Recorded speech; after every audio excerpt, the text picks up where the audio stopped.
Should you get a colonic for IBS? Let's talk about it. If you're new here, I'm Erin Judge. I'm a registered dietitian and I specialize in digestive disorders and IBS. So a colonic, which is also known as colonic hydrotherapy or colonic irrigation, is an alternative medical treatment where they flush or irrigate the colon with water to flush out everything that is present in the colon, which is also known as your large intestine. So during a colonic, you actually have a tube inserted through your rectum and up through the colon. Water or other liquids are gently infused into the colon. The water is then expelled back out, which then releases stool, they claim toxins, anything that's inside your colon, flushed out.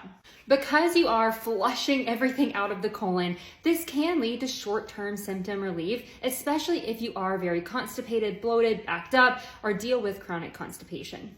However, there are potential and known severe risks that are involved with colonic hydrotherapy. This includes, most notably, perforation or damage to your colon and the tissues. Inserting a tube alone up through the rectum creates a risk for there to be damage, tearing, or perforation to your bowel. If this happens, this can set you up for severe infection and cause long-term damage that takes a long time to recover from. And if you're doing this therapy option with someone who's not well equipped or trained to handle this type of damage, it could lead to even more severe outcomes. Second is electrolyte imbalance. Did you know that your body actually absorbs most of your water through your colon? When you flush large amounts of water through the colon and then pull it back out, this can disrupt electrolyte balance, which can then disrupt fluid balance overall in your body. Disrupting your electrolyte balance can lead to severe dehydration, dizziness, cramps, and irregular heart patterns. For some populations, this can be extremely dangerous. The third risk, which isn't a big surprise, is infection. If proper sanitation practices are not used and safety practices with the insertion of the tube, the flushing of the water, the pulling it out, this can lead to infection in your colon.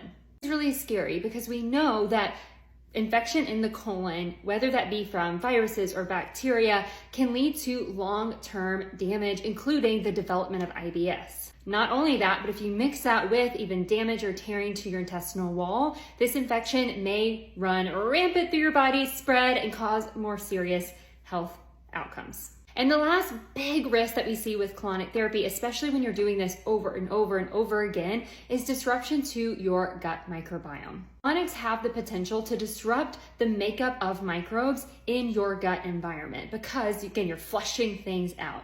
When this is done over time, this isn't that much different than overuse of antibiotics where we're killing a lot of bacteria.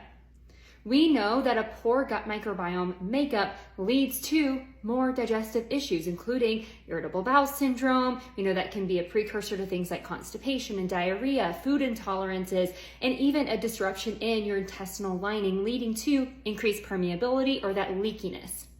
So in reality, colonics, which they claim to fix, may actually be causing those same harms, including disruption to the gut microbiome and poor digestive function over time.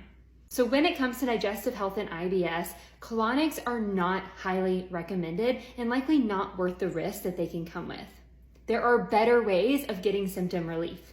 However, it is important to say that your body is your body. You get to make your health choices, and that is really important. You do deserve to know all the information available in order to make those decisions. And it's important to know that when there are significant risks with the decision that you may be making, this may not be a recommendation to give to somebody else because it can cause harm, putting that liability on you for recommending it.